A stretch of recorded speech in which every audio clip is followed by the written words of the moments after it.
Can you fly this plane and land it? Surely you can't be serious. I am serious.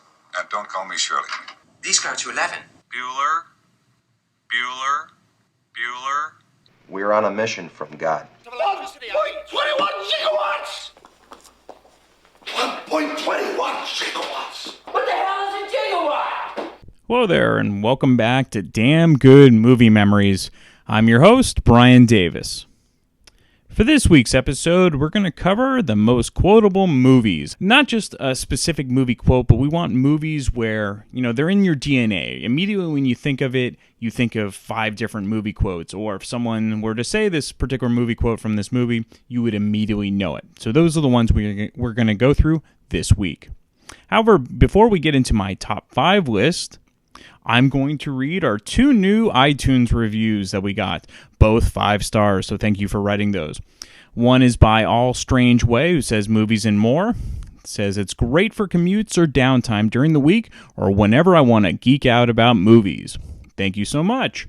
The next one is from Eagle Wisdom, who says, love it. The show is so much fun and creative and part of my weekly podcast listening. I often discover new movies I missed out from years past. Looking forward to more. Well, you'll be getting a ton more, and hopefully you enjoy this week's episode. And again, if you do enjoy this show and you have an iTunes account, be sure to rate the show, which always helps. And if you have some more time, you can also write a review. All right, let's get into my top 5 list. Okay, so number 5 on my list for most quotable movies is Back to the Future from 1985. So I think it was in late 1984 when my family purchased their first VCR. And the old story goes that my dad won something like $500 gambling in Tahoe and then used the winnings to buy the greatest thing ever to a 6-year-old kid who loves movies. And that, of course, is a VCR. So I watched this movie constantly on that first VCR, and I listened to the soundtrack on cassette almost daily, and basically became Marty McFly in my mind. So I'd wish my mom had bought me a life jacket for my 2nd grade wardrobe. That would have been excellent. Then some kid could have come up to me and say, "Dork thinks he's gonna drown." So again, it's like movie quotes like that if you really love this movie, you'll know exactly what I'm talking about. Okay, enjoy my favorite clips from Back to the Future. Hey, Biff, get hold of this guy's life preserver. Dork thinks he's gonna drown. You've got a real attitude problem, McFly. You're a slacker. You remind me of your father when he went here. He was a slacker, too. Save the clock tower! Save the clock tower! We're gonna have to eat this cake by ourselves. Your Uncle Joey didn't make parole again. I think it would be nice if you all dropped him a line. Uncle Jailbird Joey? He's your brother, Mom. Yeah, I think it's a major embarrassment having an uncle in prison. We all make mistakes in life, children. God damn it, I'm late. David, watch your mouth. And over there in the playpen is little baby Joey. So you're my Uncle Joey. Better get used to these bars, kid. What? Yes, Joey just loves being in his playpen. He cries whenever we take him out, so we just leave him in there all the time. Hey, Marty. I'm at your answering service while you're outside pouting over the car. Jennifer Parker called you twice. I don't like her, Marty. Any girl who calls up a boy is just asking for trouble. Oh, Marty, there's nothing wrong with calling a boy. I think it's terrible. Girls chasing boys. When I was your age, I never chased a boy or called a boy or sat in a parked car with a boy. Then how am I supposed to ever meet anybody? Well, it'll just happen. Like the way I met your father. That was so stupid. Grandpa hit him with the car. It was meant to be. Your father kissed me for the very first time on that dance floor. And it was then that I realized that I was going to spend the rest of my life with him. Oh, no.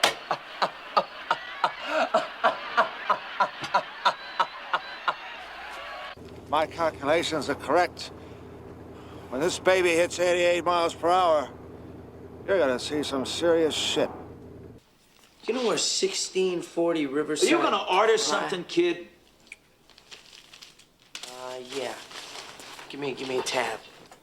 Tab? I can't give you a tab unless you order something. All right, give me a Pepsi free. You want a Pepsi, pal? You're gonna pay for it. Hey, McFly, Hello? Hello? Anybody home? Hey, think McFly, think. Hey, I've seen this one. This is a classic. This is where Ralph dresses up as the man from space. What do you mean you've seen this? It's brand new. Yeah, well, I saw it on a rerun. It's a rerun. You'll find out. You know, Marty, you look so familiar to me. Do I know your mother? Yeah, I think maybe you do. Do you know where Riverside Drive is? It's on the other end of town, a block past Maple, east end of town. Wait, not block past Maple. That's John F. Kennedy Drive. Who the hell is John F. Kennedy? He's a very strange young man. He's an idiot. Comes from upbringing. Parents are probably idiots, too. Lorraine, you ever have a kid who acts that way, I'll disown you. Who's president of the United States in 1985? Ronald Reagan. Ronald Reagan? The actor? Then who's vice president? Jerry Lewis? I suppose Jane Wyman is the first lady. Whoa, wait, Doc! And Jack Benny is secretary of the Treasury. Great Scott! One other thing.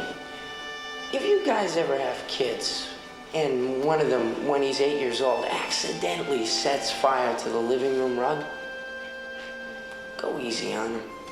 Damn, where is that kid? Damn. Damn. Hey, Doc, we better back up. We don't have enough road to get up to 88. Roads? Where we're going, we don't need roads. Number 4 for my favorite most quotable movies is The Blues Brothers from 1980. So I remember my parents renting this when I was in first or second grade and my dad telling me about the fabulous music. And really, it's one of the few musicals I enjoy watching over and over, probably because it doesn't feel like a musical. Or maybe it's because the soundtrack is filled with kick-ass R&B and blues music. I don't know. But what I do remember is being enthralled with the dialogue because it's really the first movie I remember being allowed to watch that had tons of fucks and shits in it. Of course, then I would recite my favorite scenes to my friends. My friends' parents love me, I'm sure. My favorite scene to recite was with the boys and their childhood nun. That scene with the penguin always cracks me up and still does. The county took a tax assessment of this property last month. They want $5,000. Doesn't the church have to pay that? They would if they were interested in keeping the place. But they aren't. The Archbishop wants to sell this building outright to the Board of Education. What's going to happen to you? I'll be sent to the missions, Africa, Latin America, Korea. Forget it. $5 grand, no problem. We'll have it for you in the morning. Let's go, Elwood. No! I will not take your filthy, stolen money. Well, then. I guess you're really up shit creek. I beg your pardon. What did you say? I offered to help you. Mm-hmm. You refused to take our money. Mm-hmm. Then I said, I guess you're really up shit creek. Ow! Christ, Jake, take it easy, man. Elwood. Ow! Jesus Christ. Ow! Jesus Christ. Shit. Fuck you, bitch. Hey. Jesus Christ. Oh, you fat penguin! Fuck this noise, man.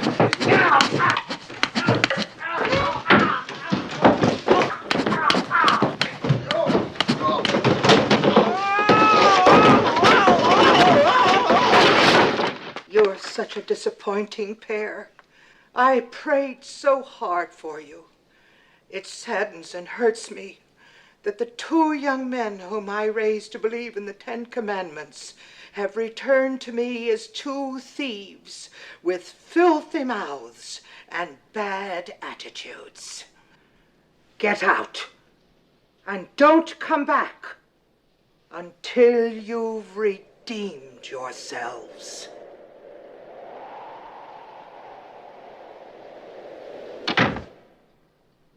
Boys, you gotta learn not to talk to nuns that way. You know, what 8-year-old wouldn't love hearing this stuff?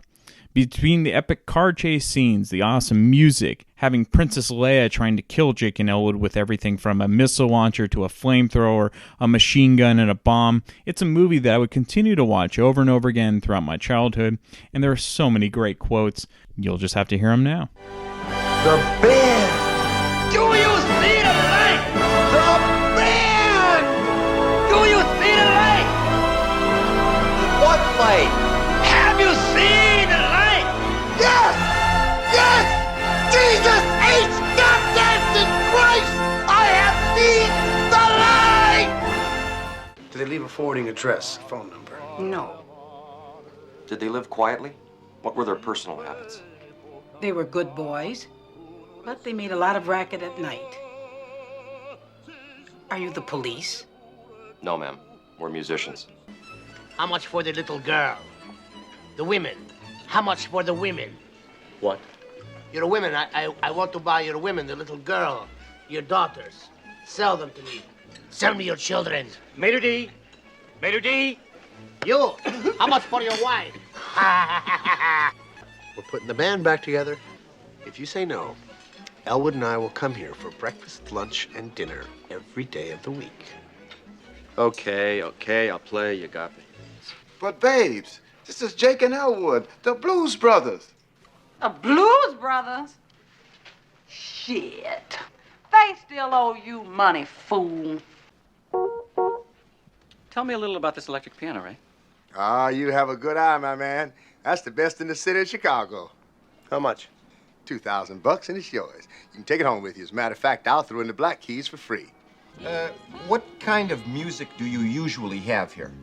Oh, we got both kinds. We got country and western. Who wants an orange whip? Orange whip? Orange whip? 3 orange whips. It's good to see you, sweetheart. You contemptible pig. I remained celibate for you. I stood at the back of a cathedral, waiting in celibacy for you, with 300 friends and relatives in attendance. My uncle hired the best Romanian caterers in the state. To obtain the 7 limousines for the wedding party, my father used up his last favors with Mad Pete Trullo. So for me, for my mother, my grandmother, my father, my uncle, and for the common good, I must now kill you and your brother. It's 106 miles to Chicago. We got a full tank of gas, half a pack of cigarettes. It's dark, and we're wearing sunglasses. Hit it. Number 3 is Ferris Bueller's Day Off from 1986. So whenever I was homesick from school, this always seemed to be one of the go-to movies I would watch. John Hughes and his brilliant and creative movies are sorely missed in today's Hollywood.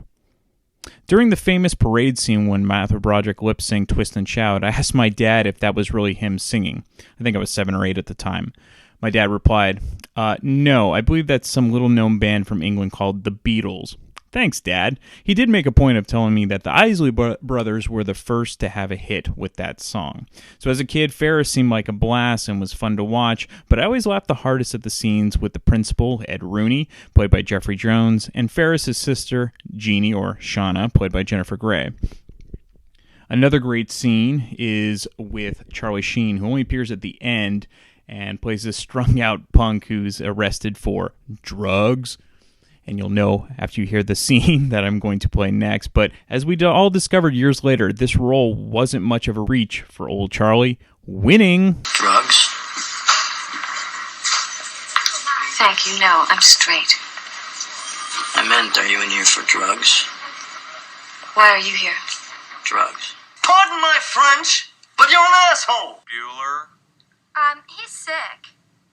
My best friend's sister's boyfriend's brother's girlfriend heard from this guy who knows this kid is going with the girl who saw Ferris pass out at 31 Flavors last night. I guess it's pretty serious.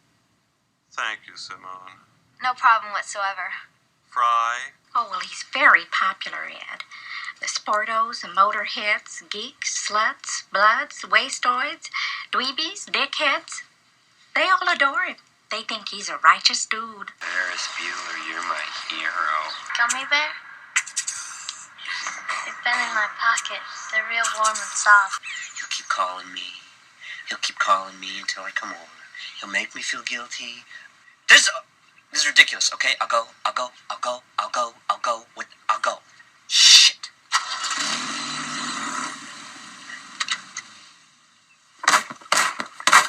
God damn it!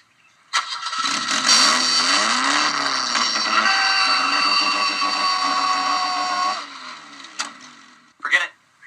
That's it. What'd I do? You killed the car.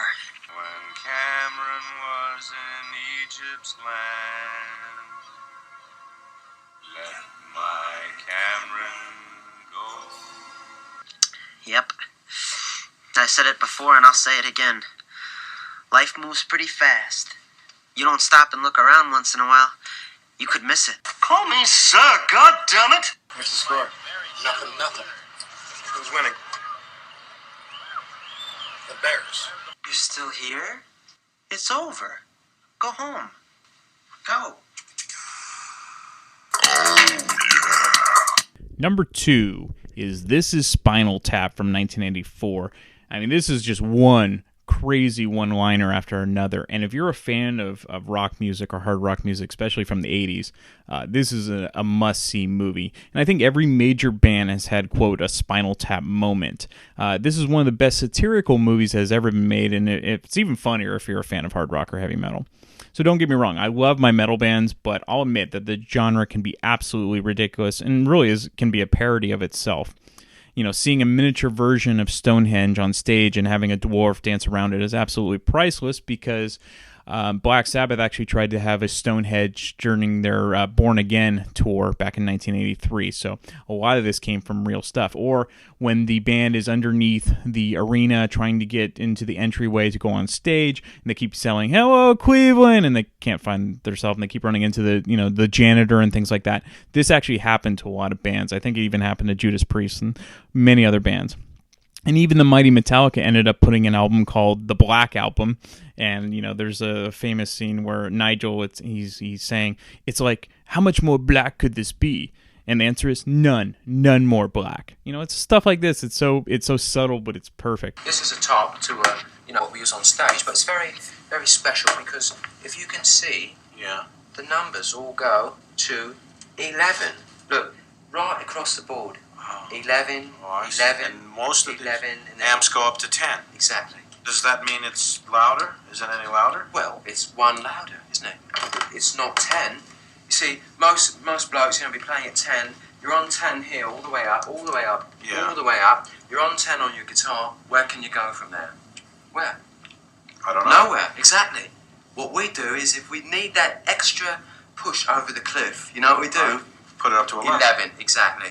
One louder. Why don't you just make 10 louder and make 10 be the top number and make that a little louder?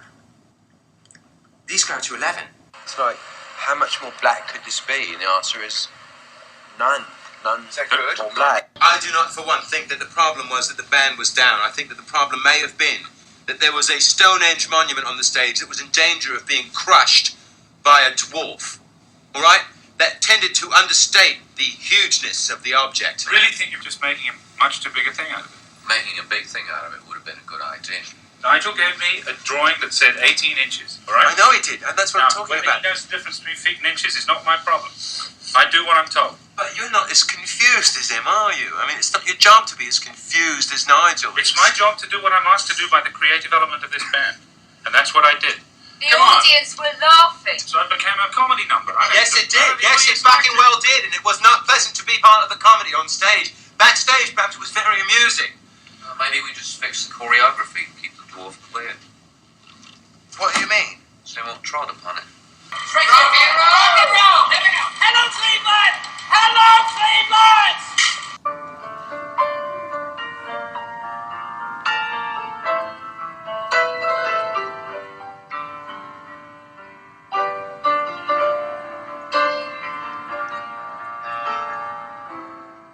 It's pretty. Yeah, I like it. Just been fooling about with it for a few months now. Very delicate. It's a bit of a departure from the kind of thing you normally play. Yeah, well, it's part of a trilogy, really, a musical trilogy that I'm doing in D minor, which I always find is really the saddest of all keys. Really, I don't know why, but it makes people weep instantly to play that. It's a horn part. It's very pretty. You know, just simple lines intertwining. You know, very much like I'm really influenced by Mozart and Bach, and it's sort of in between those. Really, it's like a Mach piece. Really, What do you call this? Well, this piece is called "Lick My Love Pump." What's wrong with being sexy? I mean, there's no Sexist. Let's talk about your reviews a little bit regarding Intravenous de Milo. This tasteless cover is a good indication of the lack of musical invention within. The musical growth rate of this band cannot even be charted. They are treading water in a sea of retarded sexuality and bad poetry. That's nitpicking, isn't it? The Gospel According to Spinal Tap. This pretentious, ponderous collection of religious rock psalms is enough to prompt the question, what day did the Lord create Spinal Tap, and couldn't he have rested on that day too? I've heard that one. That's a good one. That's a good one. The review you had on Shark Sandwich, which was merely a 2-word review, just said, shit sandwich. Where'd they print that? Where'd they print that? That's not real, is it? You can't print that. It's still a stupid It's such a cover. fine line between stupid and clever. Yeah, it's just a little turnabout. All right, number 1 for most quotable movies is Airplane. I mean, could it be any different? Airplane is the most quotable movie, and it's also one of the most funniest movies. It's just a perfect type of comedy, and it's a perfect type of comedy for one-liners and just there are so many memorable quotes that you couldn't possibly list them all, but some of my favorites are like Peter Graves, who plays the very creepy pilot who is constantly saying inappropriate things to young Joey, which you will hear next. Lloyd Bridges, who picks the wrong week for doing every sort of narcotic possible. The female announcer and male announcer at the airport who are complaining about the white zone and red zone, eventually coming down to, it's about the female announcer getting an abortion. And of course, I had no idea what that meant at 7 or 8 years old, so I think my parents had to explain it. Or maybe they just let me, believe whatever I wanted to because it was funny anyway. This is one of my favorite movies of all time. So enjoy hearing clips from Airplane. We'll get into other people's picks. And then I'll come back, wrap this all up. I just want to tell you both good luck. We're all counting on you. Roger, Denver. We have a visitor. Hello. Hi. This is Captain Over, Mr. Murdoch, and Mr. Boston. This is Joey Hammond. Well, hi, Joey. Come on up here. You can see better. Joey, we have something here for our special visitors. Would you like to have it? Thank you. Thanks a lot. Sure. You ever been in a cockpit before? No, sir, I've never been up in a plane before. You ever seen a grown man naked? Do you want me to check the weather, Clarence? No, why don't you take care of it? Joey, you ever hang around the gymnasium? We better get back now, Joey. No, Joey can stay here for a while if you'd like. Could I? Okay, if you don't get in the way. Flight 209 to Denver Radio. Joey, you like movies about gladiators? Joey, have you ever been in a Turkish prison? Besides, I'm 26 and I'm not married. We're going to make it. You've got to believe that. Dr. Rumack, do you have any idea when we'll be landing? Pretty soon. How you bearing up? Well, to be honest, I've never been so scared. But at least I have a husband. Tighten me. I'm sorry, I don't understand. Cuddy say can't hang. Oh, stewardess, I speak jive. Oh, good. He said that he's in great pain and he wants to know if you can help him. All right, would you tell him to just relax and I'll be back as soon as I can with some medicine? Just hang loose, blood. She's gonna catch up on the rebound on the med side. What it is, Big Mama? My mama raised no dummies. I duck a rap. Cut me some slack, Jack. Chump don't want to help. Chump don't get the help. Say can't hang, say 7-Up. Jive ass dude don't got no brains anyhow. Would you like something to read? Do you have anything light? Oh. How about this leaflet, Famous Jewish Sports Legends? Yes, thank you. The man who knows that plane inside and out. It won't crack under pressure. How about Mr. Rogers? Mayday! Mayday! Mayday, what the hell is that? Mayday? Why, that's the Russian New Year. You know, we'll have a big parade and we'll serve hotter in your... Let them know what's going on. Chief, this weather bulletin just came off the wire. Johnny, what can you make out of this? This? Well, I could make a cap, or a brooch, or pterodactyl. What was it we had for dinner tonight? Well, we had a choice, steak or fish. Yes, I remember. I had lasagna. The white zone is for immediate loading and unloading of passengers only. There is no stopping in the red zone. The white zone is for immediate loading and unloading of passengers only. There is no stopping in the red zone. The red zone is for immediate loading and unloading of passengers only. There is no stopping in the white zone. No, the white zone is for loading and unloading, and there is no stopping in the red zone. The red zone has always been for loading and unloading. There's never stopping in a white zone. Don't tell me which zone is for stopping and which zone is for loading. Listen, Betty, don't start up with your white zone shit again. Passengers certain to die. Airline negligent. There's a sale at Penny's. The oil pressure. I forgot to check the oil pressure. When Kramer hears about this, the shit's gonna hit the fan. It's like I picked the wrong week to quit smoking. It's like I picked the wrong week to quit drinking. It's like I picked the wrong week to quit amphetamines. I picked the wrong week to quit sniffing glue. He's coming right at us!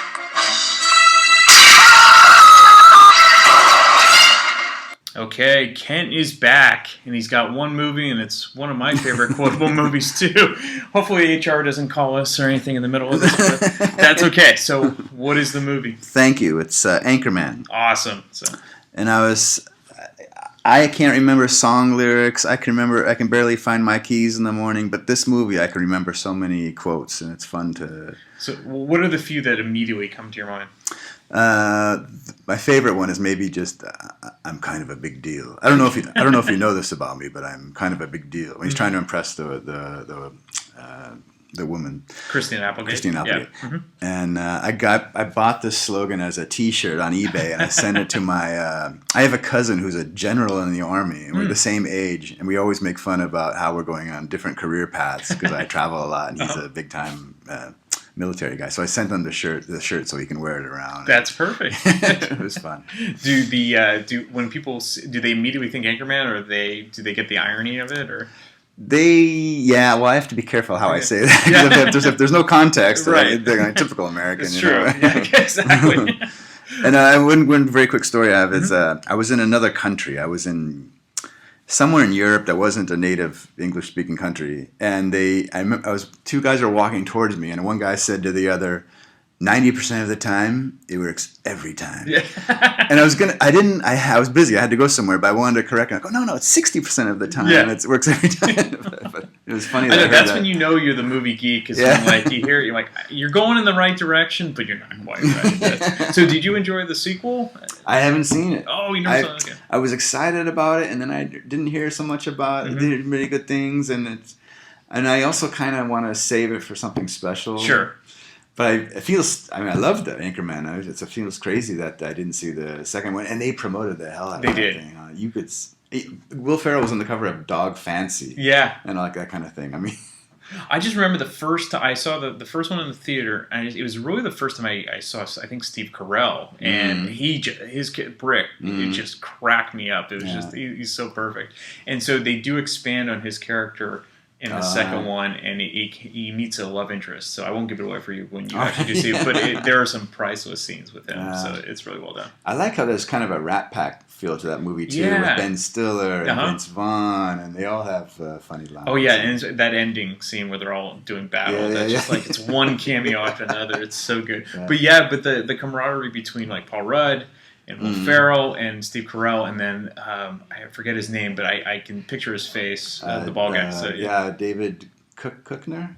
Yes. Yeah, he's the guy who plays, I think it's Champ. Champ, that's right. Yeah, he's great. So this will be fun to put all these clips in. So good luck. All right. Thanks a lot, Kit. Sure. Do you know who I am? No, I can't say that I do. I don't know how to put this, but I'm kind of a big deal. Really? People know me. Well, I'm very happy for you. I'm very important. I have many leather-bound books, and my apartment smells of rich mahogany. She gets a special cologne. It's called Sex Panther by Odeon. It's illegal in 9 countries. Yep, it's made with bits of real panther, so you know it's good. It's quite pungent. Oh, yeah. It's a formidable scent. It stings the nostrils. In a good way. Yeah. Brian, I'm going to be honest with you. That smells like pure gasoline. They've done studies, 60% of the time, it works every time. That doesn't make sense. Well, let's go see if we can make this little kitty purr.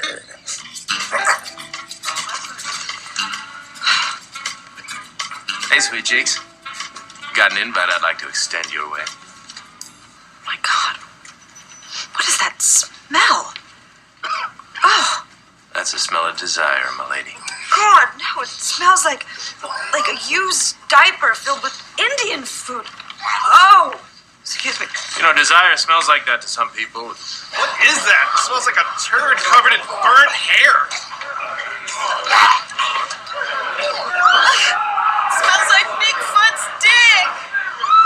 Oh. I'm in a glass case of emotion.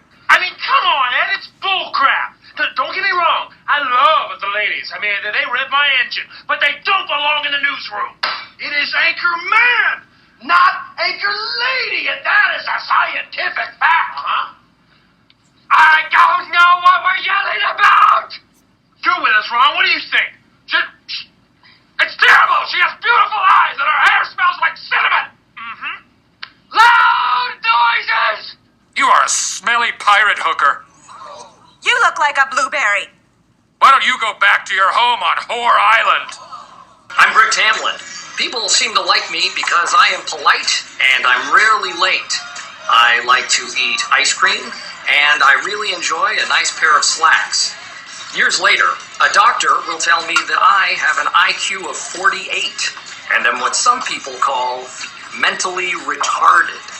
All right, we're back with Sarah, and so this week we're doing most quotable movies, and everything's quotable in a different way. So Right, it'll 'cause be interesting what you think. It's funny because I have certain people that I hang out with, and they'll have certain quotes. It's always a tricky thing because if not everybody knows what you're quoting, it's not always funny. Right, of course. So my sister and I, if anybody's ever having a conversation, and there's a line, somebody says something that's remotely close to like a line in a movie, probably from the 80s or 90s, or like a song, we'll bust into the dialogue, right? Of course. And so her husband, who's from the East Coast and apparently was outside playing for his childhood, Loser. He's like, what are you talking about, bro? Don't you remember seeing, like, what's eating Gilbert Grape, blah, blah, blah. And he's like, no, I don't. And we're like, yeah, okay. Because you saw it once, right. and that was it. Yeah. So I don't even think he's seen it. So there's certain things like, even now, my sister and I, it's like she's the top, but I have to go with Friday. Really? Because people still use it now. It's true. Like there's certain things that people will do when it comes out, but now, a perfect example, Bye Felicia. Mm-hmm. Yeah, exactly. Not a lot of people, a lot of little millennials, they know what the heck they're saying because they'll hashtag it and it's spelled wrong. Right. So, but that one was like, anytime somebody says like, something like because it's Friday. It's Friday. You ain't got no job. Right. It's like everybody. You can bust into that. It's like, oh yeah, you got let go. How you get fired on your day off? Right. Like all those little things that you can make you think of it, and everybody knows that because you do it in that's the voice. tone. Yeah. But yeah, that's the one I think was probably the most familiar. It's been 25 years since that movie came out. Which is crazy. Which is nuts because I just remember sitting around and all the different lines. And Ice Cube's mainstream now. It's, right. Yeah, oh, it's totally. Insane. Yeah. And that movie was, I think, was filmed like fairly quickly. Like they say, like a couple days, whatever. And just all the characters are funny. You can just totally relate to. Well, John Witherspoon, it's just it was he's a great. comedian, so right, he's, right, and like the whole Debo character. Oh, yeah. And the whole Craig. Yeah. Craig. Go to the store right quick. Give him some cigarettes. So anyway, that was one of. I think. A lot of people quote The Princess Bride, and I know I'll get shot right off for this, but I've never seen it, and I probably. Yeah, except for the whole marriage. That I've heard, and I know that that's from that, isn't it? Or As You Wish. Okay, is that what it is? That's, yeah.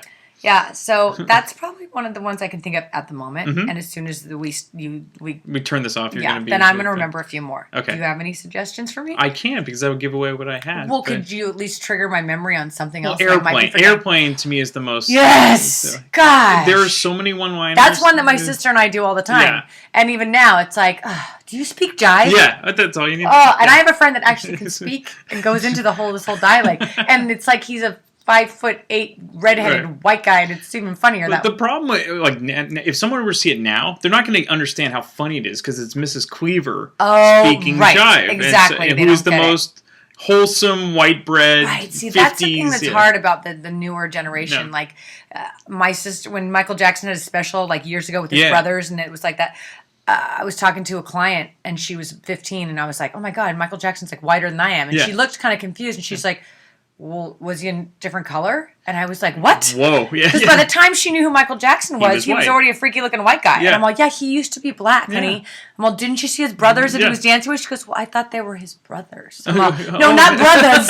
They're not his brothers. Oh my God. They're his brothers, like Brothers. by Like, birth. Yes. She was, Biological and it brothers. was like, oh my God, I'm freaking out. I had Yeah. to just explain that to her. It's like a whole explaining generation gap. the whole Marky Mark thing. That's Who- another. Nobody ugh. even knows. No, I had another client that we were talking about, Mark Wahlberg films, and I was like, brought up the whole Calvin Klein Yeah. in Times Square. No That was clue. pretty controversial. It with was. 15-year-old Kate Moss. And I said something about, well, when he was rapping, he was like, what? My client was maybe 25. Yeah. I'm all, he was a rapper. He's like, no. I'm all, Yeah. yes. And I'm like, you got $40 to throw down on this bet right now? Because I could use it. Yeah.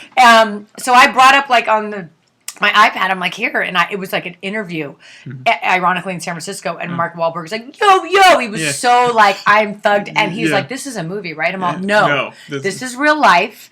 This is him. And it was like, I just told him that there was no such thing as Santa Claus. He was very confused. But it's pretty hilarious, actually. That's another episode, like people that totally, they were one thing or they Right. act and then they totally changed their career. It happens in music a lot. It does. Where maybe they were in a hair, like Alice in Chains, they were a hair band. Right. And they became like a grunge band. Pantera was a hair band. Became Of course you know these yeah, about but I this. mean, yeah. Well, Alanis Morissette was like a Debbie Gibson. There and you then go. she was all, tragic and affected. Tori Amos had a band, I think it was like Tori Can't Speak. Or something like that. Well, then how could she sing? Right, exactly. It was like, it was something supposed to be funny, but no, it was way before she did the singer-songwriter thing. It was almost like 80s pop stuff. But People will do what they got to do. People do what they got to do. That's a whole nother show. Are we gonna have to cut this in two? No, I'm keeping this. This is good shit. So, thanks, Sarah. All right. I say, what you want? Oh, I need to borrow your car right quick. What kind of shit is that? Most people want to borrow sugar. They even ketchup. You want to borrow my car? Hell no. Hey, come on. Well, let me borrow a joint. You need to borrow a job with your broke ass. Always trying to smoke up somebody's shit. Hey, come on, Felicia. Remember that. Remember it. Write it down. Take a picture. I don't give a fuck. Craig. Bye, Felicia. Craig! Craig! Oh, man, I'll wait till you come out. Boy, bring your ass off up in here. What you talking about? You wait till I come out. I smelled your shit for 22 years. Now you can't smell mine for 5 minutes. Shut the door.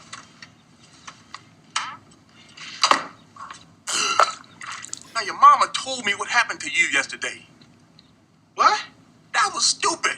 How the hell you gonna get fired on your day off? Okay, so we have Enrica. Hello. And this week we're going to do your favorite movie that has tons of quotes in it where you don't even think about it. It just comes out of you. It's like in your Totally. DNA. So I'm looking forward to hear what that movie is going to be. Yeah, so I didn't grow up with cable television, so we just watched movies over and over and over and over and over. So every movie became a quotable movie because it was like all we had in our arsenal. That's right. But the one that was like iconic was Princess Bride. Perfect. So everything from like the sword fight scene where he's like, I am not left-handed, to like, iocane powder, I bet my life on it.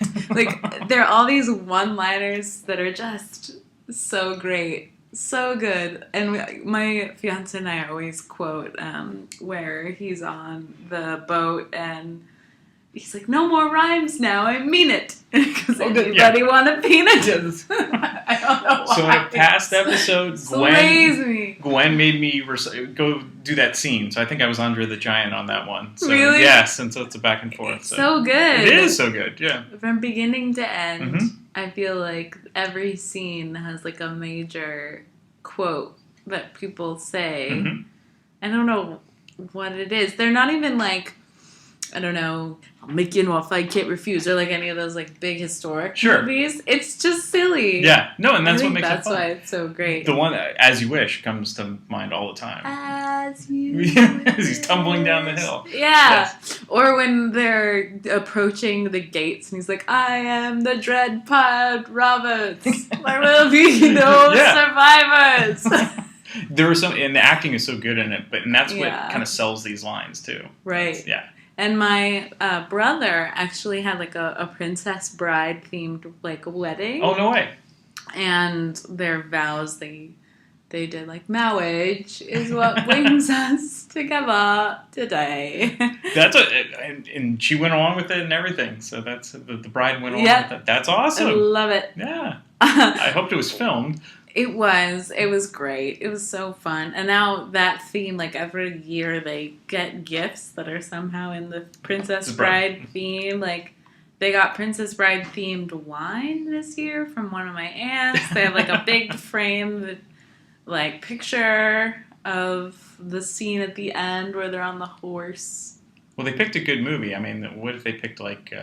Assassin's Creed. Yeah, that would be bad. Whatever was the hit movie of the time. Well, what year did they get married? They got married 2012. Okay. So 4 years ago. Mm-hmm. So they could have picked The Hobbit or something like that. Ugh. Not to bring up bad memories. I don't know why that movie. I think that was just like their favorite movie. That's cool. No, that they both agreed on that. So that is awesome. All right, I'll be sure to put in a ton of Princess Bride clips. There's an uncountable number. So. I know, so I'm going to have to count it up to a certain point. So. Cool, thank you, Enrico. No problem. Give us the gate key. I have no gate key. Basic. Take his arms off. Oh, you mean this gate key? Other ways, inconceivable. Inconceivable. Inconceivable. Inconceivable! You keep using the word. I do not think it means what you think it means. You are wonderful. Thank you. I've worked hard to become so. I admit it, you are better than I am. Then why are you smiling? Because I know something you don't know. And what is that? I am not left-handed. Where am I? The pit of despair. Don't even think. Don't even think about trying to escape. The chains are far too thick. And don't dream of being rescued either. The only way in is secret. Only the Prince of the Count and I know how to get in and out. Then I'm here till I die? Till I kill you, yeah. Wesley, what about the ROUSs? Rodents of unusual size? I don't think they exist.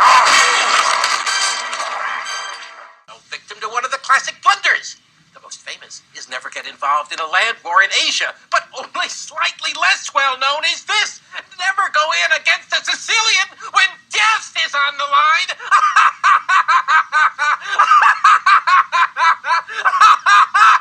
Are you coming down into the pit? Wesley's got his strength back. I'm starting him on the machine tonight. Tyrone, you know how much I love watching you work. But I've got my country's 500th anniversary to plan, my wedding to arrange, my wife to murder, and Gilda to frame for it. I'm swamped. All right, so we're here with Michael, who's back. Glad to have you. Nice to be back. This week we're going to do our favorite quotable movies. So, what is your go-to quotable movie? Go-to quotable, like my favorites? Probably be, I really like the one in The Crow when he says to the junkie mother, I think it's, mother is the name of God in the eyes of all children. Mm-hmm. Like, that's freaking awesome. Yeah. That's like, I mean, think about it. I mean, kids don't, they're not, they haven't, like, discovered all that stuff. Yeah. They're not thinking it. So it's like, your parents are everything. Mm-hmm. So in that moment, it's just like, wow, I mean, I mean, I know it's a comic book movie and everything, but like it really struck me. I was just like, that's really That's powerful. interesting. You would pick the because I just don't think of famous quotes from, but that's a good one because I don't think anyone else is going to pick that. So that's good. Mother is the name for God on the lips and hearts of all children. Do you understand? So what other quotes come to you? Another one that I felt was really powerful. I mean, I'm going to be paraphrasing because I don't. Sure, remember that's fine. But it was from Gattaca. Okay. And it's a scene where Ethan Hawke is talking to I forgot her name. Anyway, the lead female actor. I could see her face, but her name's just gone. Okay. But he was talking to her, and he was saying something like along the lines of, "You spent your whole life letting people tell you who you are and how to be when you yourself can't even just go out and just be yourself, be who you are, and not care what people say. Just go and achieve what you want to achieve." So, I mean, just a little bit background on Gattaca. It's just like the whole movie is just basically people mess with your DNA, so you have an edge in society. And he's this character that's supposedly this God character where he's naturally born and he's achieving these things, and she's trying to understand why. And he's trying to explain to her, like, in that moment, you know, it's like it's a microcosm, the macrocosm. Yeah. Right? You're letting society dictate who you are. So in that moment, I was like, really, really powerful to me. See, this is good. You chose 2 non-comedy movies, so that's good because the only thing that came to me were comedies. Oh, really? Like, yeah, because they seem to be the most like the one-liners that stick with you. So that's really good. It's kind of funny when you talk about one-liners because the first thing I think of, not the ones that are like matter to me, but the ones I remember most, is because I watched it a bunch of times as a kid. It's Tombstone. Interesting. They have like a million quotes in Yeah. there, like. Hey, Johnny Ringo, you look like someone just walked over your grave. I recall a comedy line. Alrighty then. Perfect. Oh yeah, dude, that's like you got everything. No, but it sticks with you. Yeah. What is all right then? You might ask. You could any Keanu movies. Whoa. And he makes that turn. Yeah, we're talking earlier, like any Jack Nicholson movie. That guy's got like a million one. Like he's a Batman. Like look at all those beautiful. Like where does he get those beautiful toys? And if, have you ever danced with the devil in the pale moonlight? Yeah, I like the sound of it. Yeah. And then A Few Good Men, we were talking about it earlier. I'm sure everyone's talking about that. Absolutely. I'm sure they might come up with it, but way back when in the 70s, Carnal Knowledge, it's with Candice Bergen, and he just goes on this rant that Howard Stern used to play like all the time. He's so fed up with her. And he's like, well, Jack Nicholson? Yeah, and he's like, you make a pretty good goddamn living sitting on this bed all day. Try vacuuming. And so, it's like, it's worth it just for that scene. So I'll display that one. But no, this is work great. and no play makes Jack a dull boy wasn't something he ever actually said, right? He just typed it a million times. Correct. There's a bunch in The Shining too. Yeah. Even just Here's Johnny, which I think right? he ad-libbed Here's too. Johnny. Yeah, or he threw that one in. So that's great. Thank you, Michael. Yeah. Jonathan, do you want it over between us? Why does it have to be one way or the other? You don't want me to leave. I want you right here where you belong. What about you? When I'm here, I'm here. When I'm not here, I'm there. Where? Wherever. All right. Where the fuck is my shoehorn? This place is a mess. There's not any food in the house. Half the time you look like you fell out of bed. You spend more time in bed than any other human being past the age of 6 months than I ever heard of. The reason I sleep all day is because I can't stand my life. What life? Sleeping all day. Marry me, Jonathan. Please marry me. You're trying to kill me. Marriage is death. Why now? Because 2 years ago I slept 8 hours. A year ago it was 12. It's up to 15 now. Pretty soon it's gonna be 24. What are you trying to do? Scare me? I need a life. Get a job! I don't want a job. I want you. I'm taken by me! Get out of the house! Do something useful, goddammit! You wouldn't let me work when I wanted to. That was a year ago. Throw a tantrum every time you call and I'm not home. Look, sister, I'm out there in the jungle. 8 hours a day. You want a job? I got a job for you. Fix up this pigsty. You get a pretty goddamn good salary for testing out this bed all day. You want an extra $50 a week? Try vacuuming. You want an extra 100? Make this goddamn bed. Try opening some goddamn windows. That's why you can't stand up in here. The goddamn place smells like a coffin. Okay, so Josephine is back, and we're going to talk about our favorite quotable movies. And it's not just 1 or 2 quotes. It's basically these movies are inundated with quotes, and they just Eminently come to quotable. exactly. Yes. And so Okay. it's hard, but there are definitely movies. These are movies that are in your DNA. When you hear someone quote a line from it, you immediately know it's that movie.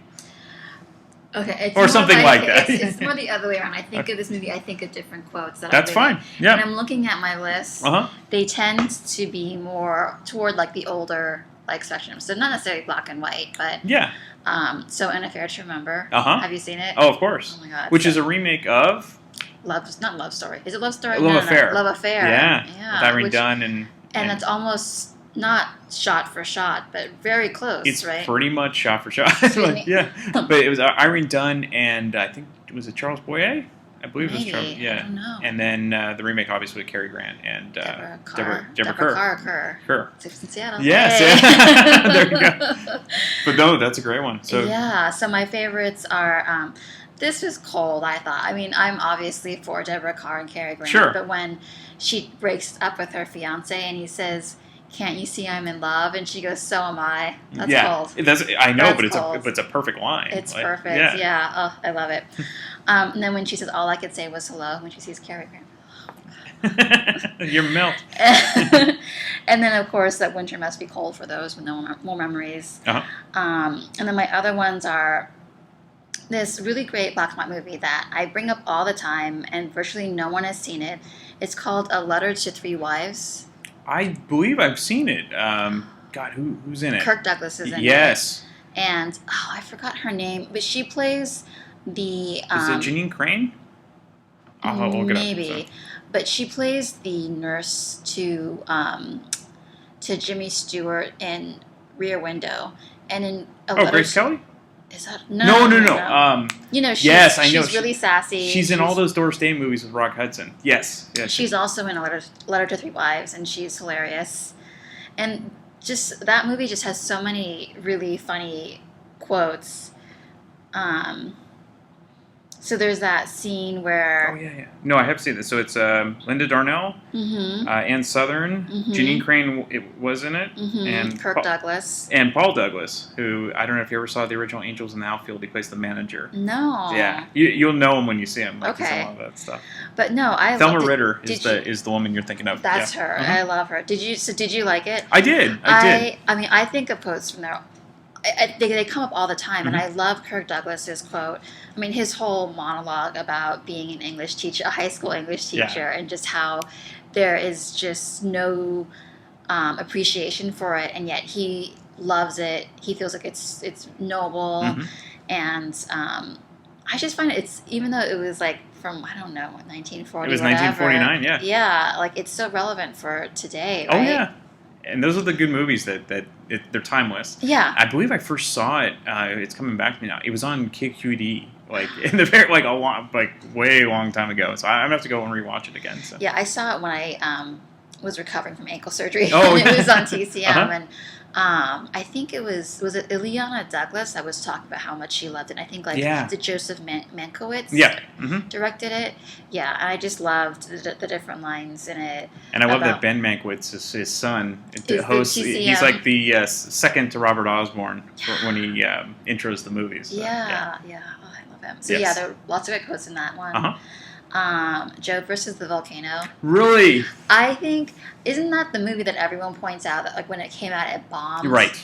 But now it's a cult classic. Now it's a cult classic, and you watch it and you're like, you know what? It's actually a pretty good movie. I'm gonna have to rewatch it because that's the one in the Tom Hanks and Meg Ryan that people forget about. Like, and I think that was their first one together.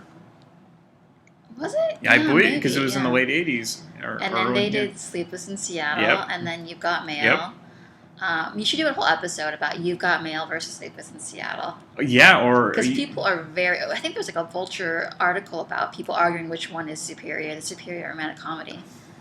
That's tough. I'd probably lean towards Sleepless, and the only reason is because the other one's kind of it is a remake of Shop Around the Corner, but it is. But it still holds up. I mean, it still holds up. Yeah. It's really charming. I love the wardrobe. Yeah. But my issue with You've Got Mail is that by the time it came around, it just seemed a lot more self-aware. Like it was doing a lot of cutesy romantic comedy things. Whereas Sleepless in Seattle, I don't think it had gotten quite there yet. Yeah. It felt more organic. And It did. That a lot more endearing Mhm. to me. Yeah. Even though Sleepless in Seattle plays a nod to An Affair to Remember, so which is great. So Yeah. I love how we tie it all back. Yes. That's good. Yeah. So Jupiter's the Volcano, Galaxy Quest, which I mentioned. Yeah. When their ship gets attacked by Ceres and they don't know what's going Mhm. on, and then they see Alan Rickman's character leave, and she's like, "Where are you going?" And he's like, "To find a pub." Alan Rickman's so good in that. Yeah, and then Sigourney Weaver, I think one of the most all-time underrated comedic actresses ever, because she's known for like Aliens. mhm. She's known for Gorillas in the Mist Yeah. and doing all these dramas, but she's so hilarious in this. I mean, she can do Ripley, and she can do Galaxy Quest, Yeah. where she's pretty much just eye candy the whole time. And I think we've talked about it. Like Working Girl was a really underrated comedy, and she's great in that. She's great in Ghostbusters. She's fantastic. Yeah. And when she says, when Tim Allen is like, he does the kill sign. Yeah. And she just thinks, oh yeah, he's just saying we're dead. Yeah. And he's just like, why didn't you mute? And she's like I know where the hold button is. I love that. And then like Minors, Not Minors. Yeah. It must be the Minors, right? Do you ever watch the show? Mhm. And then when she and Tim Allen go through the chompy things. Mhm. Oh, yeah, and yeah, she goes, whoever wrote this episode should die because everything is. Not to go on a tangent, but I keep telling you to watch Veronica Mars, and the main alien in Veronica Mars is the dad. Or sorry, the main alien in. Is it Ennio? Yeah. Yeah. He plays the Veronica Mars' dad. Yeah, So yeah. he's so great. And he was in, was it News Radio? No. Yeah. Was it News Radio? I think so. No, it was the other one. Was he in News Radio? No, it was I'll have the to other. look it up. Okay. Yeah. But no, he's a great actor, so Yeah. he's really good in Galaxy Quest. Like, He's so good. Yeah. I love how they just captured how they were just relentlessly naive. Oh, yeah. They just were never, ever going to believe that everything is fake. That's right. So, like, earnest. Yeah, and that's why it works. Like, they kind of play it straight. Yeah. It's, you know? And Dwight from The Office is also in Yes, it. yes. Such a good The other one is Charade.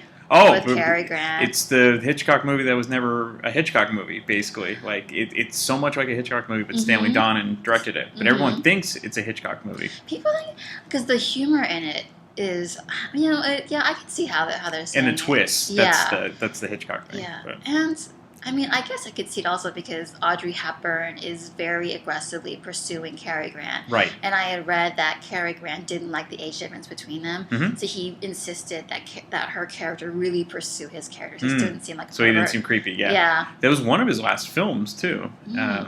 But that's a really forgotten, kind of great spy thriller. And it's really really well done. Yeah, fantastic wardrobe. Yeah. Love the line. So my favorites are when she says, "How do you shave in there?" She's so flirty with Oh, him. yeah, It's crazy when he says, "You know what's wrong with you?" and she goes, "Nothing." And she's just really great in that. There's so many good character actors. All the villains, like George Kennedy Mhm, and Walter Matthau. Yeah, and James Coburn, and Mhm. yeah, it's so good. Yeah. Yeah. And then my all-time favorite, the gold standard. It's When Harry Met Sally, written by Nora Ephron. Yeah. Who also so- wrote Sleepless in Seattle. Yeah, very good. Yeah, Yeah. So, one of my favorite all-time lines, and I feel like I could quote it. I could bring it up constantly in this period that we're living in now. Is when she says to Harry, "You're a human affront to all women, and I am a woman." And I mean, you can just really hear Nora Ephron's voice in this script. And my other favorite line is from Carrie Fisher, spoken in the background. Okay, this is how great she is. And she Mhm. says, "Everybody thinks they have good taste and a sense of humor, but they couldn't possibly all have good taste." It's when she's talking to Bruno Kirby. I love the late great Bruno Kirby. I know. And he says pesto is the quiche of the 80s. I mean, this the is great so lines. dated, but Yeah. it's so great. Yeah. Oh, okay, one more thing. And then Yeah, of course. when they're talking about Casablanca, Mhm. and he's talking about, Ingrid Bergman, that she's low maintenance, and she's like, "What's that? Low maintenance, high maintenance?"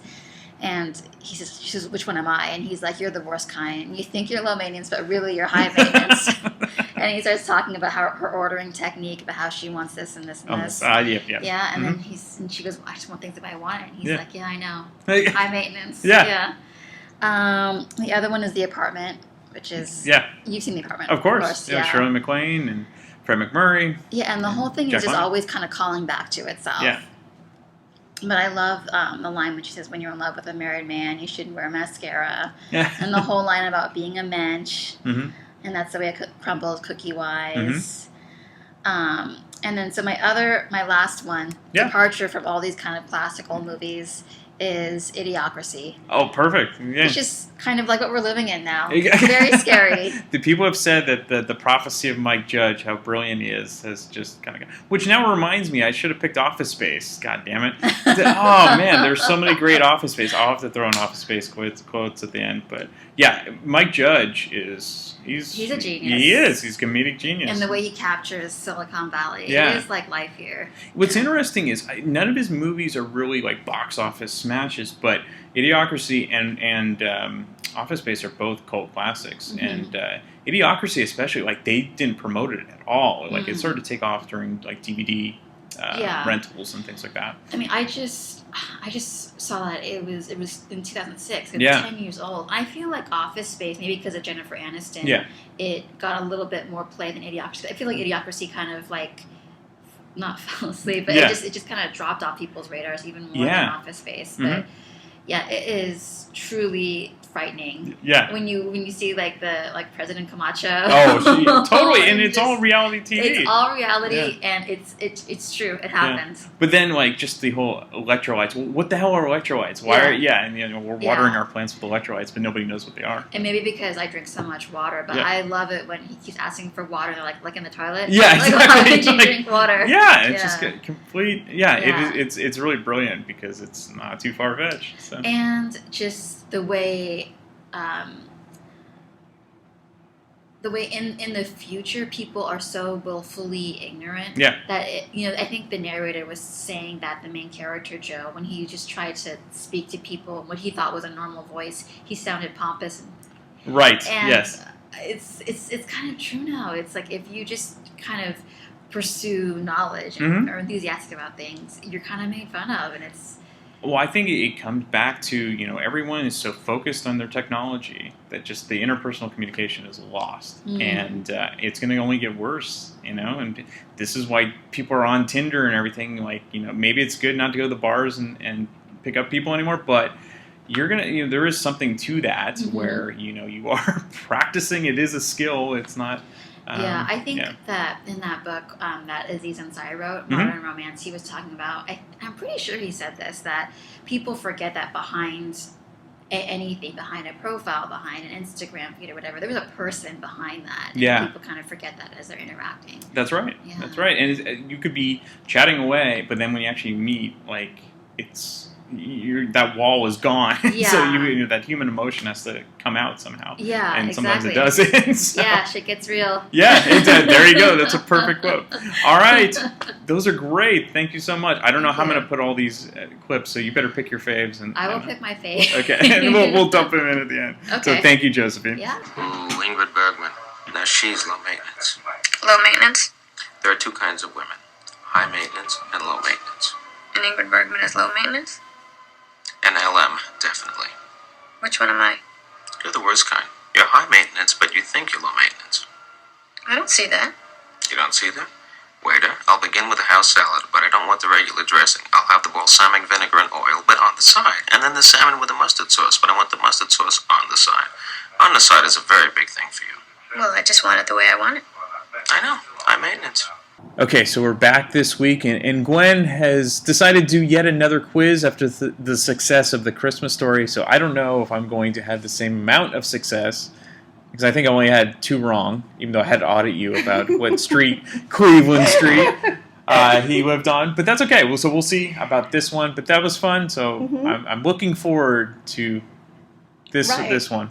So this is another damn movie memory quiz. Ready? Damn good movie memory quiz. Damn good movie memory quiz. Which is a tribute to, I believe, Twin Peaks. Oh, it is? Well, that's what Galen helped come up with that, but that's neither here nor there. Nice. Yes. Okay, you All right, ready? Here we go. Are you ready? Oh, I'm ready. Okay. So the first one. This is my house. I have to defend it. Do I get multiple choice, or I just have to know off the top of my head? Okay. This is my house. I have no idea. No. This could be bad. This could be bad. So the other one went really well. This is my house. I have to. There's no multiple choices on these. No, but okay. I'll give you a clue. Yeah. Is it either When was the movie made? What year? I'm not sure. This is my house. Okay, is it either Cider House Rules or Home Alone? Oh, that's got to be Home Alone. Ding! Thanks. Or a half a ding. Half a ding, yeah. That's, yeah. Okay, the next one. So you should have done like, yeah, you filthy animal or something like that. But keep the change, you filthy animal. I thought I'd give you some hard ones because I thought you would know the most popular ones. So okay. We shall see. So, yeah. Okay. The next one. Yeah. The Dude Abides. Oh, that's the Big Lebowski. Very good. See, you. ding. Thank you. See, wasn't that easy? That was easier, yes. Your mother was a hamster and your father smelled of elderberries. Princess Bride? No, in the... yeah. I have no idea then. Monty Python. I'm not. So if you listen to last episode, you'll know that I could never get through a whole Monty Python movie. Though I do know about the what was it, the Spanish Inquisition or something. Was it? So I don't remember. Okay. I'm not a Monty Python fan. Sorry. Oh, I thought you were, so I threw that in there. It's named after my, The Life of Brian, but sorry, that's where it stops. Okay, this one is a baseball question, so you better know this one. I hope so. I loved baseball ever since Arnold Rothstein fixed a World Series in 1910. I loved baseball ever since Arnold Rothstein fixed a World Series in 1919. Yeah, because that would have been the Black Sox scandal. I know this. Do you want a clue? Well, when was the movie made? I'm not sure. I have to look it up. Is this the Benchwarmers? No. No. I know. I don't want to. Okay. This can't go on for 20 minutes. I'll give you a clue. Yeah. Is it Goodfellas? No. Scarface? Or Godfather? Oh, could be the Goodfellas. Goodfellas? No. Godfather 2. Who said it? What was the line from? Let's see. That's a great quote. Now that it's coming back to me. See, I kept thinking baseball movies, and I shouldn't have been. Okay. That's a great one. No, because now I can see it. Now you'll remember that one. Yeah, absolutely. Okay. We came, we saw, we kicked its ass. That would be Ghostbusters, and that was Bill Murray. Yes. Very good. Yes. Okay. They captured the original Slimer. Yes. Very good memory. Thank you. See, I do have some damn good. Yeah, that's right. Okay. Next one. Okay. This is an easy one. Oh. And if you don't get it, yeah. I don't know. Frankly, my dear, I don't give a damn. Well, frankly, my dear, if you had listened to the last episode, I actually said this because Gone with the Wind is one of my not favorite movies. Interesting. Yes. Okay. It's too long. It's okay. Yeah. Oh yeah, I've seen it. Yes. Okay. Famous Clark Gable line. Yes. Okay. The next one. You can get much further with a kind word and a gun that you can with just a kind word. I have no idea. Is it Donnie Brasco, Goodfellas, or The Untouchables? I'll go with The Untouchables. Ding, you're correct. Okay, but I don't remember that quote at all. Okay. Yeah, I've seen the movie, but yeah. Yeah, it's been a while. It's a great movie. Sean Connery and Kevin Costner. Okay, the next one. Okay. Tonight won't be just any night. It's an older film. Tonight won't just be any night. I have no idea. West Side Story. I've never actually seen Murray. That's all I know. Okay. And Michael. Oh, okay. The two M's. Okay. Yeah. This one, okay, I'll give you an easy one. Oh, here we go again. I ate his liver with some fava beans and a nice Chianti. It's Chianti. Oh, Chianti. That would be Hannibal Lecter in The Silence of the Lambs. But Correct. Very good. All right. Okay, the next one. I find your lack of faith disturbing. I have no idea. Star Wars. Star Wars, okay. Okay. All right. Leave the gun, take the cannoli. Well, this is Frank Filippini's favorite line from the original Godfather, and this is after they kill somebody. I forgot who they killed. Very good. Yeah. See? Okay. When they send for you, you go in alive, you come out dead, and it's your best friend that does it. I have no idea. You don't have to give me choices. I have no idea. Donnie Brasco. You know, I've seen it a couple times, but yeah. Okay. It's not a damn It's not good my memory? favorite gangster movie. Okay. Yeah, it's not my favorite movie. Okay. These are good. These are very good. As far back as I can remember, I always wanted to be a gangster. This sounds like Goodfellas, like Ray Liotta's character. Very good. Yeah. Okay. Yep. Good, yep. good, good. Who played Henry Hill? Nice. Okay. It's inconceivable. Oh, there's Princess Bride. And the only reason I know that I'm going to be playing clips from Princess Bride, and Enrico loved those clips. So Yeah? now Okay. that, yeah. Great. I'm king of the world. I believe that's Titanic. Very good. Okay. See, That'd be now Leo. you're on a roll. Okay. Thanks, Gwen. You can't handle the truth. That would be A Few Good Men, the famous court scene with Jack Look Nicholson. at you. See? Okay. Next one.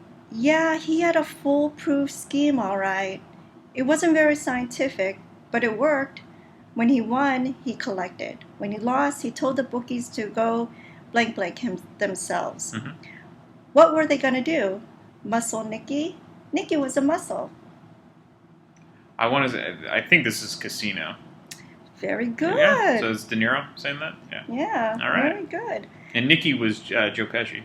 I Yeah, see. I believe. Yeah. Okay.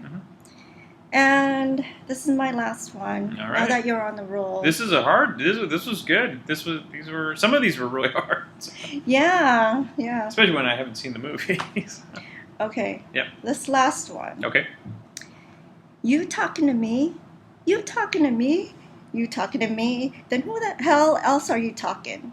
You talking to me? Well, I'm the only one here. Well, that was a great Robert De Niro impersonation. Unfortunately, you don't have a mohawk, but that would be Taxi Driver. Yes, Yeah. very good. Ding ding. Well, thank you. Oh, wait, you know what? Thank you for talking to me for this episode. You're always welcome. All right, great job, Gwen. You talking to me? You talking to me? You talking to me? Then who the hell else are you talking? You talking to me? Well, I'm the only one here. Who the fuck do you think you're talking to? Oh, yeah? Huh? Okay. Huh? Thanks as always to everyone who was on the show this week. We didn't have as many guests, partly because I just simply had to find all these clips and put them in, and the clips basically became the guests in and of themselves. But next week, I'm sure we'll have more guests on the podcast. All right, and I do have a few more picks. Let's see. So, Vacation, National Lampoon's Vacation. Chevy Chase was at his peak at this point, and here are my favorite Vacations clips. More? No thanks. Hey, you got Pac-Man? No. You got Space Invaders? Nope. You got Asteroids? No, but my dad does. Can't even sit on the toilet some days. I was afraid you'd get pulled over, Clark. You've been exceeding the speed limit for thousands of miles. Dad wasn't speeding. The cop stopped us because Dad forgot to... He was speeding, Rusty. No, he wasn't, Mom. Russ, listen to your mother. I was speeding. I was driving like a maniac. We can all be grateful to this man for stopping us. You see, kids, a car... Here's the leaf, sir. I'm going back to get the rest of the carcass off the road. Thank you, officer. See you. Have a nice day.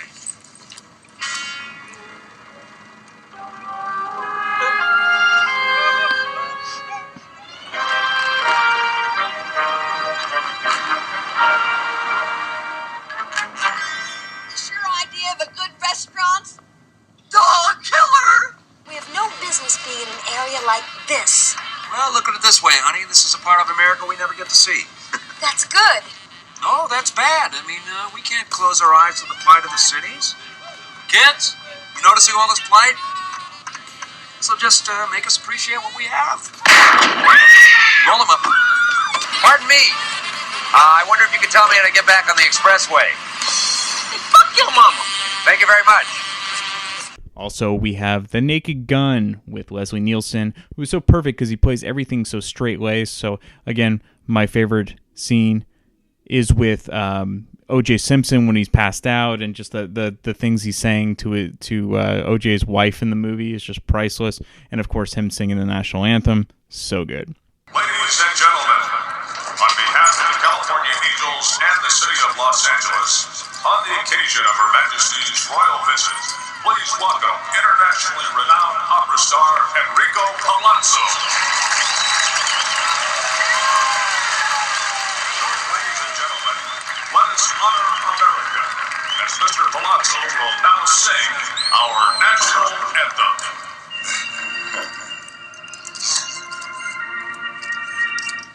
Ocean, can you see by the dawn's early light what so proudly we hail in the twilight's black gleaming, whose bright stripes and broad stars in the perilous night on our ramparts we watch, and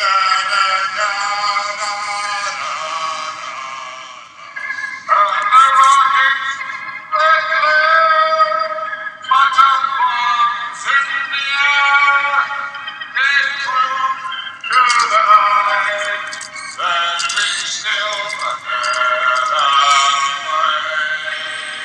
Oh, sing us a mankind banner wave over all that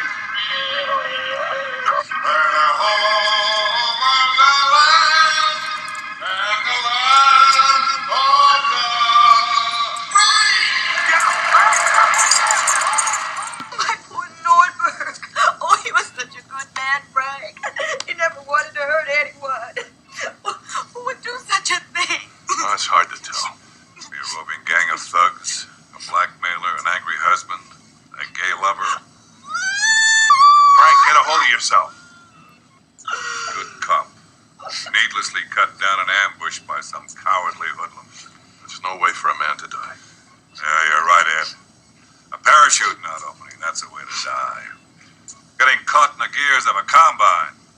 Having your nuts bit off by a Laplander, that's the way I want to go. Oh, Frank. Oh, this is terrible. Don't you worry, Wilma. Your husband is going to be all right. Don't you worry about anything. Just think positive. Never let a doubt enter your mind. He's right, Wilma. But I wouldn't wait until the last minute to fill out those organ donor cards. What I'm trying to say is that, Wilma, as soon as Nordberg is better, he's welcome back at police squad. Unless he's a drooling vegetable. But I think that's only common sense. Wilma, can you think of any reason that Nordberg was at the waterfront last night? No. But I found this at home in a drawer. Photograph. I love you. Out of Caracas. A Panamanian ship. Frank, when Nordberg said, I love you, he was telling you the name of the ship. I realize that. Now, we better check this out. I want every available man on this. I can't spare anybody, Frank. You know we're in charge of security for Queen Elizabeth's visit.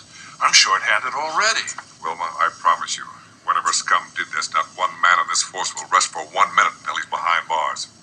Now let's grab a bite to eat. Yeah, come on, Wilma. So one movie I can't believe I forgot was Office Space, and it very easily could have been in my top 5. And thanks to Josephine and her pick of Idiocracy, this allowed me to jog my memory and remember that Office Space is definitely one of the most quotable movies of all time. So here are some of my favorite clips from Office Space. Hello, Peter. What's happening? We have sort of a problem here.